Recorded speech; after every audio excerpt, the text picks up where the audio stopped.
bien, j'ai le plaisir d'accueillir Bernard Vicher pour cette dernière rencontre de cette soirée. Pour le livre Rendez-vous incertain, publié en novembre 2022, donc déjà il y a un an, et qui a reçu le prix Saga 2022 à Liège, donc prix du premier roman, bravo. Bernard Vicher a récemment publié un deuxième roman qui s'appelle « Ceci n'est pas ». On en parlera très très brièvement en fin d'intervention, mais on va se concentrer sur Rendez-vous incertain et sur une meilleure connaissance avec Bernard Vicher. Alors, je vais d'abord présenter très brièvement donc, le livre Rendez-vous incertain, mais nous ne connaissons pas bien Bernard Vicher, donc il va se présenter lui-même, et avant de lui donner la parole, je le cite. « Souvent, je me suis dit que je n'étais pas écrivain, mais seulement le bras et le cerveau, tous deux commandés par l'obligation d'écrire, car c'est bien l'écriture qui était mon maître. » Est-ce que ça te Oui, ça parle? me convient. C'est un personnage du livre, bien sûr, oui. Mais je suis d'accord. On parlera du livre avant, mais peut-être tu peux nous exposer un petit peu ton parcours Oui, en fait,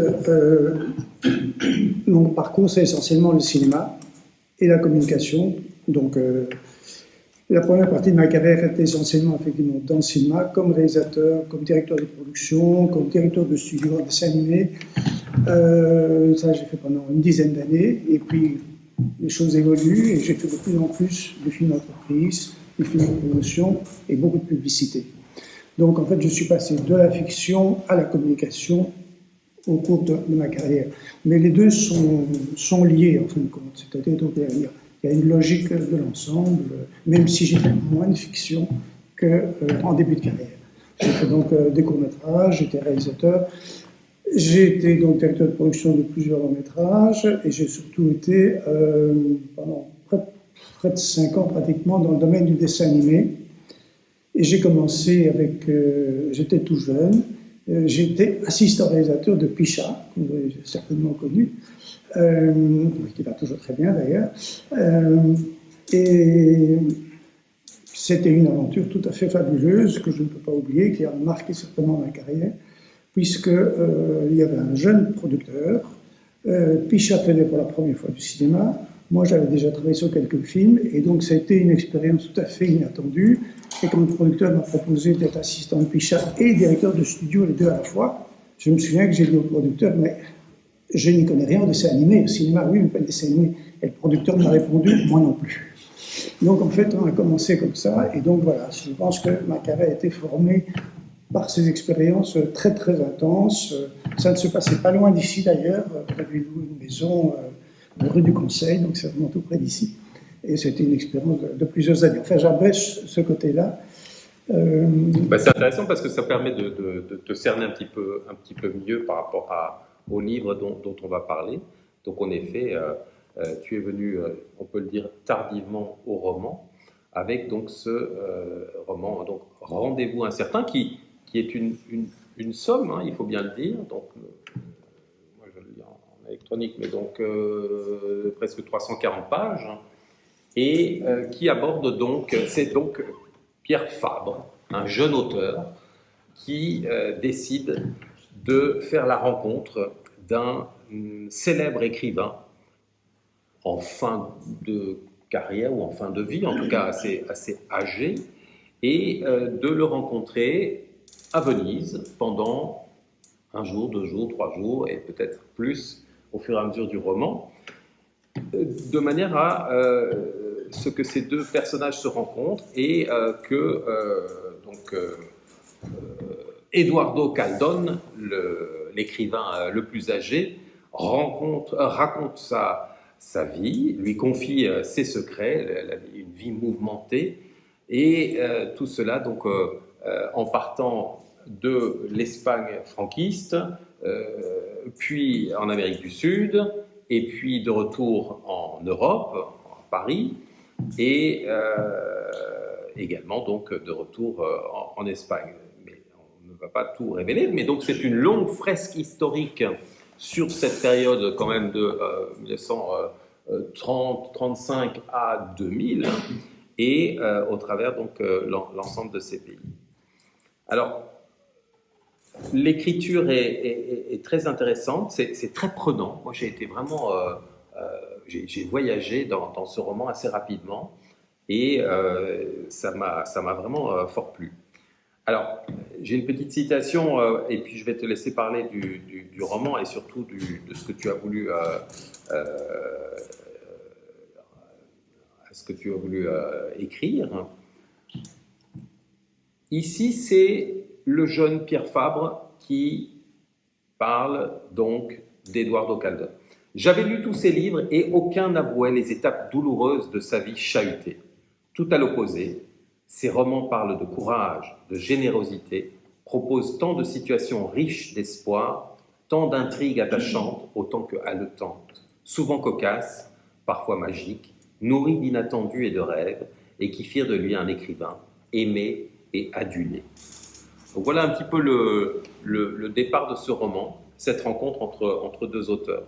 Alors à partir de là, Bernard Wiechert, qu'est-ce qu'on peut dire? Quel était le propos initial de cette volonté de se faire rencontrer deux auteurs, un jeune, un plus âgé, et quel échange tu as voulu qu'il se passe? Je vais venir sur le choix des personnages, mais il vient de la démarche. Alors bon, je suis nouveau ici à l'AUB, donc je fais part de mon expérience, que vous avez tous bien sûr, c'est au niveau de l'imagination.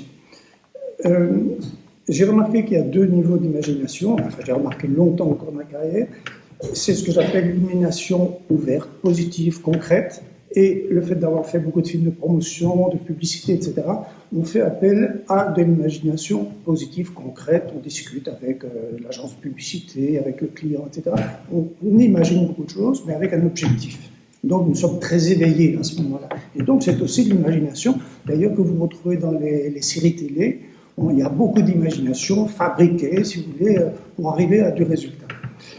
J'ai remarqué déjà très jeune, puisqu'en fait j'ai écrit un premier roman, mais qui n'a pas été publié, mais il y a très très longtemps, j'étais tout à fait dans le cinéma, il a été présenté à un éditeur d'ailleurs, mais je n'ai pas eu le temps de m'en occuper, donc ça s'est arrêté là. Mais j'avais déjà remarqué à ce moment-là qu'il y a un deuxième niveau d'imagination, c'est personnel, c'est spontané, j'en sais rien, le niveau d'imagination infra, si je puis dire.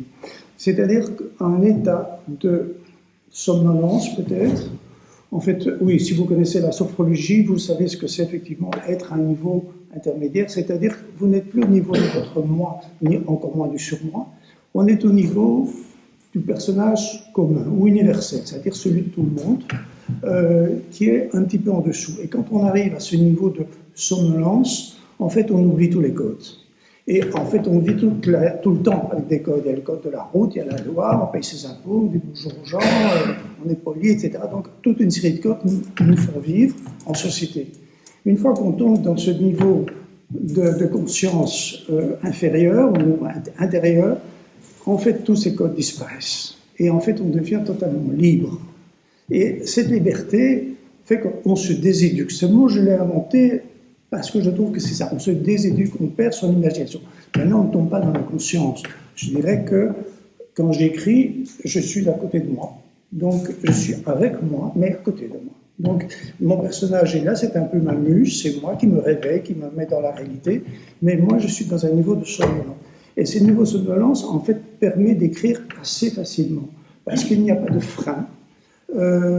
Bien sûr, après ça, il faut se relire, hein, mais il n'y a pas de frein et les choses viennent d'elles-mêmes. Alors ça, c'est au niveau de l'imagination. Maintenant, pour le roman proprement dit, pourquoi les personnages? Bon, personnellement, je suis un auteur qui n'aime pas parler de moi, pas que je n'aime pas, mais disons, ça, je trouve que c'est pas intéressant. Je préfère vraiment parler d'autres gens, toujours d'autres gens, de ce que je vois, de ce qui est à l'extérieur. Beaucoup d'écrivains, d'ailleurs, soit ils parlent plutôt d'eux-mêmes, soit ils parlent plutôt de l'extérieur. Moi, je ne m'intéresse pas beaucoup à moi, et c'est l'extérieur de mon observation qui me permet d'écrire. Pourquoi ces personnages? Il y a donc un très jeune, il a 22-23 ans, et un très âgé, il a 98 ans. Et donc, c'est une rencontre désirée par le plus jeune, Mais c'est en fin de compte le personnage très âgé qui va nous intéresser. C'est-à-dire que le jeune auteur, il vient d'écrire un livre, il veut rencontrer son mentor, espérant parler littérature. Mais le vieux ne veut pas parler de littérature. Le vieux a beaucoup d'autres choses à raconter, c'est-à-dire sa vie. Et donc, les personnages ne me ressemblent pas du tout. Ils sont l'un est plus jeune que moi, l'autre beaucoup plus vieux que moi. Donc, effectivement, je préfère inventer des personnages qui sont très loin de moi. Ça, c'est la première chose. Et en plus, j'ai remarqué, puisque dans mon deuxième livre, j'ai remarqué que j'avais fait à peu près la même chose, j'aime bien faire parler des très jeunes et j'aime bien faire parler des très vieux. Donc là, le hasard, je le retrouve dans les deux livres. Pourquoi les très vieux? Parce qu'en fait, les vieux ont beaucoup de choses à nous raconter et qu'en plus, ils n'ont plus rien à perdre. Donc, ils peuvent raconter sans se freiner, si je puis dire. Et en plus, les vieux ont cet avantage d'avoir la mémoire qui déforme. Donc, les faits ne sont plus ce qu'ils racontent. Mais là aussi, il y a une part d'imagination. On a tous cette part d'imagination. On se souvient de nos souvenirs d'enfance. Et si vous en parlez avec votre frère, vous vous rendez compte que votre frère a d'autres souvenirs du même événement, parce que tout se déforme. Et donc, j'apprécie cette déformation, et elle apparaît dans le livre, puisqu'en fait, cette personne qui vivra beaucoup de choses dans sa vie, puisqu'il a commencé en Espagne, en pleine guerre d'Espagne, il sera ballotté au cours de sa vie, et quand j'ai dit ballotté, vous allez me dire, bon, j'ai fabriqué le personnage. Non, en fait, je ne l'ai pas fabriqué. Et c'est là que je reviens à l'imagination. Très rapidement, je me rends compte que c'est le personnage qui écrit le livre. C'est-à-dire que je me suis rendu compte souvent, d'ailleurs dans le cinéma, par exemple, on fait un scénario, on fait un truc efficace, on dit oui, c'est un peu artificiel, mais on le fait parce que c'est efficace. Dans le roman, on ne peut pas faire ça, parce qu'on sent tout de suite qu'on triche. Et en fait, quand on écrit un roman, on ne peut pas tricher. En fait, il faut écouter ces personnages. Et vous le connaissez tous, après un certain temps, vos personnages, ils vivent avec vous. Même quand vous n'êtes plus devant votre clavier, ils continuent à vous parler. Et je dirais que c'est ça, la vie du personnage. Telle qu'elle a été écrite, je ne l'avais pas prévue. Comment il vit des moments très douloureux en Espagne, il n'est pas très courageux, il est même... il a quelques problèmes dans sa vie, mais ça définit sa vie, et sa vie l'oblige à une errance obligée, qui fait qu'il quitte son pays, il est poursuivi, il se cache, il doit s'en aller plus loin, et il a goûté effectivement en Amérique du Sud. Donc c'est une longue errance, mais en même temps, maintenant je me mets à la place du lecteur, on a besoin de ça, on a besoin d'espace, on a besoin d'air.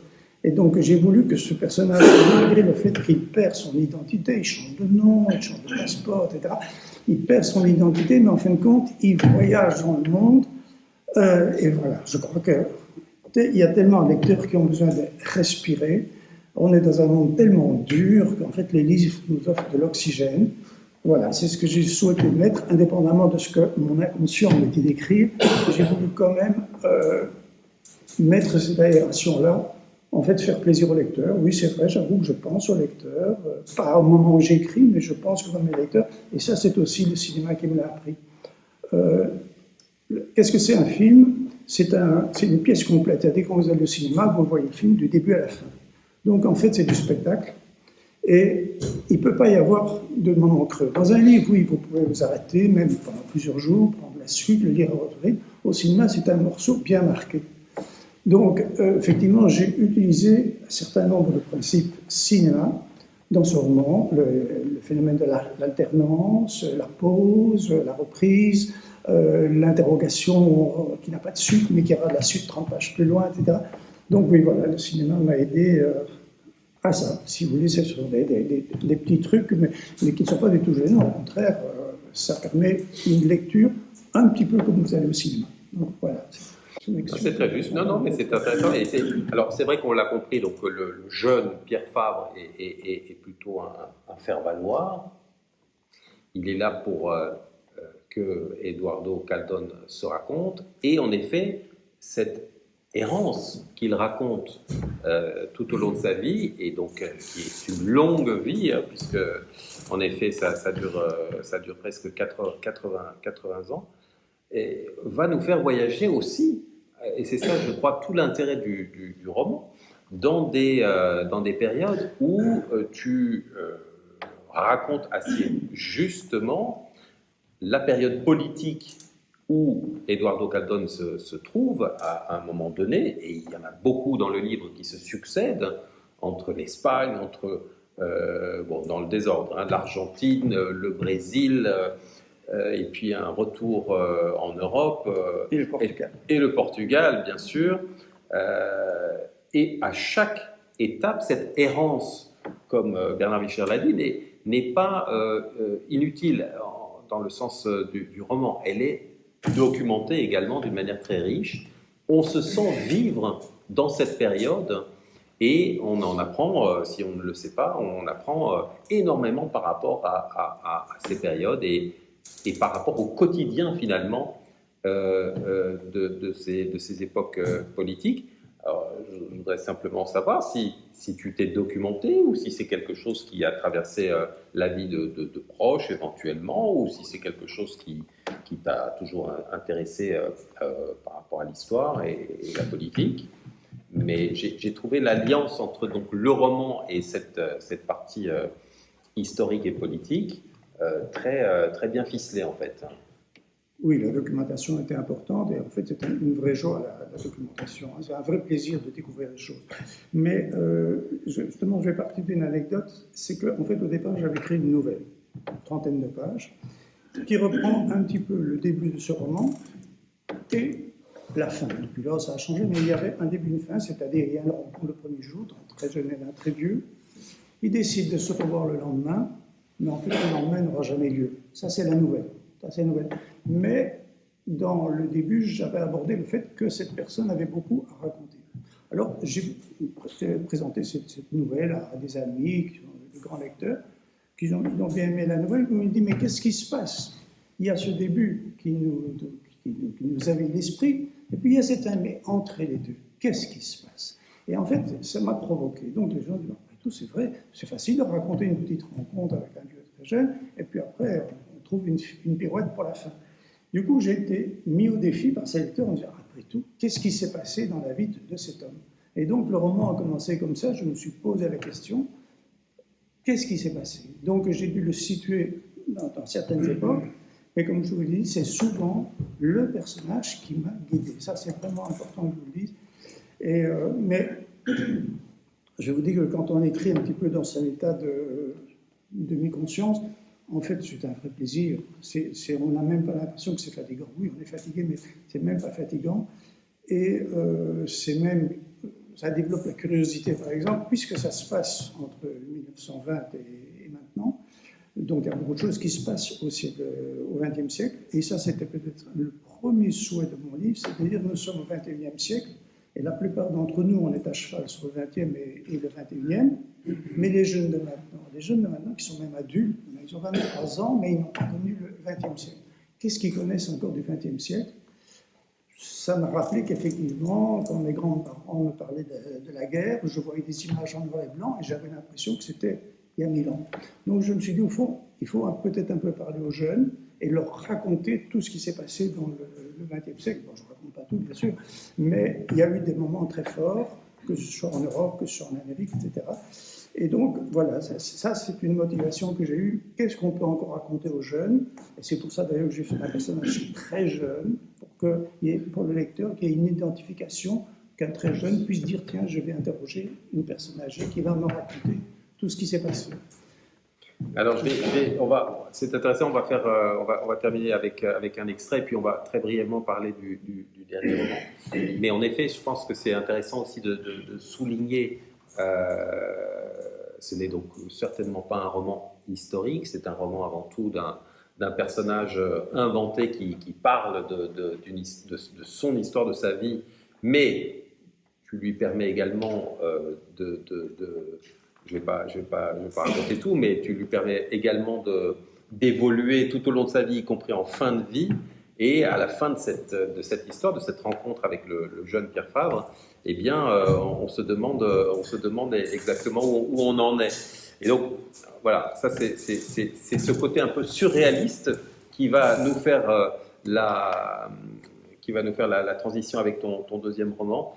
Mais avant cela, je lis un court passage. La meilleure façon d'écrire, me dit-il, c'est de ne pas écrire. Contentez-vous de penser. Cela commençait bien. Eduardo Caldón était assis devant moi, tout ramassé sur lui-même, tassé par l'âge, et nous sirotions, lui un thé et moi une limonade à la terrasse d'une rue calme de Venise à 2 pas du musée Guggenheim. J'avais fait ce voyage car il avait répondu très aimablement à ma demande de pouvoir le rencontrer. Et voilà qu'il me chuchotait cette courte phrase entre sa barbe et sa moustache, toutes deux grisonnantes. Le grand auteur, qui m'avait à lui seul donné toute la force d'écrire et à qui j'avais envoyé mon premier roman publié par une nouvelle maison d'édition, me disait de laisser tomber la plume. « Mais ne doutez pas de votre talent, ajouta-t-il, voyant mon visage défait. J'ai lu et apprécié votre roman, un beau récit, bien écrit, mais ne croyez pas que vous changerez le monde, pas même celui de vos lecteurs. Un livre, une poignée de sable jetée dans le désert, vous aurez fait votre part, si peu, peut-être. Êtes-vous fier de votre nom inscrit sur la couverture de votre roman? Un nom ou celui d'un autre, qu'importe. Une œuvre, même applaudie en un temps, ne garantit pas le droit au souvenir. Quelle est la trace de l'oiseau glissant dans le ciel? Rien, nul indice, et pourtant il est passé. Ne vous faites pas d'illusions. L'avenir de la plupart des livres, de vos romans, autant que des miens, ce sera le pilon. Ça, j'ai trouvé ça assez intéressant pour ce soir. Merci beaucoup Bernard Richer pour ce petit texte. Et en effet, ça c'est tout le début. Et comme je le disais à l'instant, la fin de ce premier roman, Rendez-vous incertain, nous paraît à nous lecteurs un peu plus surréaliste. Et en effet, je pense que dans ce deuxième roman que vous venez de publier, ceci n'est pas toujours chez Murmure des Soirs. Il y a là donc un véritable parcours surréaliste. Et assez brièvement, parce qu'on arrive à la fin, peut-être pourriez-vous nous en parler également. Oui, effectivement. Donc, en fait, si vous voulez, la grande différence peut-être entre les deux livres, c'est que dans le premier, je me suis beaucoup intéressé à la littérature sud-américaine et j'ai même flirté avec elle. C'est-à-dire que, donc, effectivement, mon auteur inventé, il est un petit peu Bierre-Carrès, il est un peu Borges, il est un petit peu Tabouchi, il est toute une série d'auteurs que j'aime bien, Bounine, etc. Donc, des auteurs. J'ai flirté pour créer mon personnage.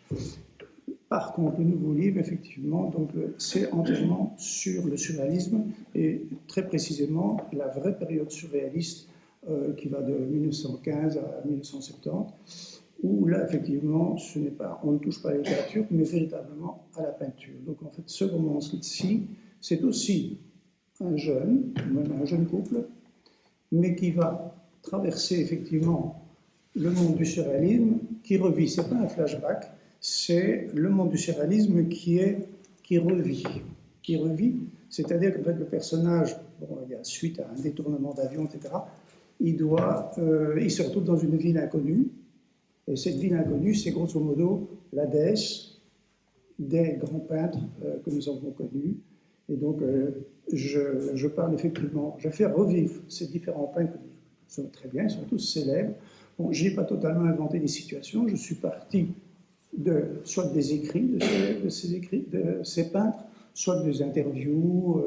Donc, je suis parti chaque fois d'un fait ou d'une phrase qu'ils ont dite, et puis je l'ai développé dans le roman. Puisqu'en fait, ils sont dans l'après-vie, mais cette après-vie continue. Donc, ils sont toujours surréalistes, ils sont toujours peintres, mais ailleurs. Et donc, mon jeune personnage traverse ce monde-là. Ça lui pose quelques problèmes par rapport à la réalité.